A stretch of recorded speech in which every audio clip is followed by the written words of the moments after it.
आप सभी को जय यीशु।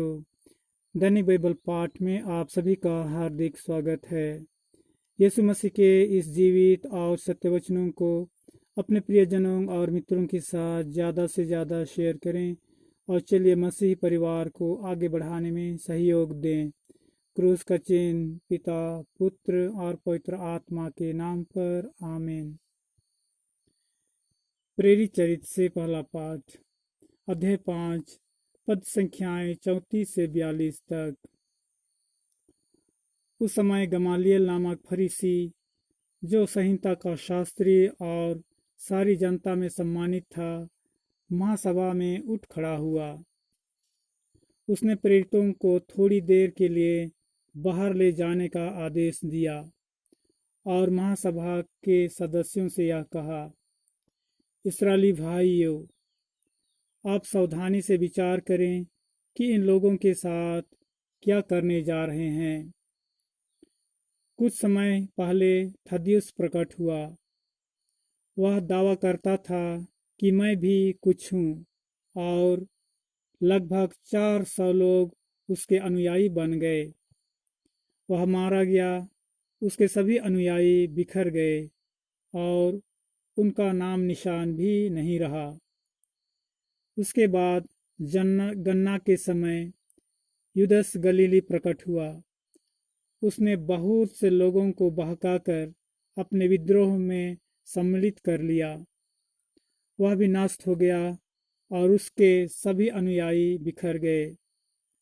इसलिए इस मामले के संबंध में मैं आप लोगों से यह कहना चाहता हूँ कि आप इनके काम में दखल ना दें और इन्हें अपनी राह चलने दें। यदि यह योजना या आंदोलन मनुष्यों का है तो यह अपने आप नष्ट हो जाएगा, परंतु यदि यह ईश्वर का है तो आप इन्हें नहीं मिटा सकेंगे और ईश्वर के विरोधी प्रमाणित होंगे। वे उसकी बात मान गए। उन्होंने प्रेरितों को बुला भेजा, उन्हें कोड़े लगवाए और यह कड़ा आदेश देकर छोड़ दिया कि तुम लोग ईसा का नाम लेकर उपदेश मत दिया करो। प्रेरित इसलिए आनंदित होकर महासभा के भवन से निकले कि वे ईसा के नाम के कारण अपमानित होने योग्य समझे गए। वे प्रतिदिन मंदिर में और घर घर जाकर शिक्षा देते रहे और ईसा मसीह का सुसमाचार सुनाते रहे। यह प्रभु का जीवित वचन है। ईश्वर को धन्यवाद। आमीन। जय घोष वचन। हालेलुया। मनुष्य रोटी से ही नहीं जीता है, वह ईश्वर के मुख से निकलने वाले हर एक शब्द से जीता है। हालेलुया। संत यूहन्ना के अनुसार पवित्र सुसमाचार, अध्याय 6, पद संख्याएं 1 से 15। इसके बाद ईसा गलीलिया अर्थात तिबेरियस के समुद्र के उस पार गए। एक विशाल जनसमूह उनके पीछे हो लिया, क्योंकि लोगों ने वे चमत्कार देखे थे जो ईसा बीमारों के लिए करते थे। ईसा पहाड़ी पर चढ़े और वहां अपने शिष्यों के साथ बैठ गए। यहूदियों का पास्का पर्व निकट था। ईसा ने अपनी आंखें ऊपर उठाई और देखा कि एक विशाल जनसमूह उनकी ओर आ रहा है। उन्होंने फिलिप से यह कहा, हम इन्हें खिलाने के लिए कहाँ से रोटियां खरीदें? उन्होंने फिलिप की परीक्षा लेने के लिए यह कहा। वे तो जानते ही थे कि वे क्या करेंगे। फिलिप ने उन्हें उत्तर दिया, 200 दिनार की रोटियां भी इतनी नहीं होंगी कि हर एक को थोड़ी थोड़ी मिल सके।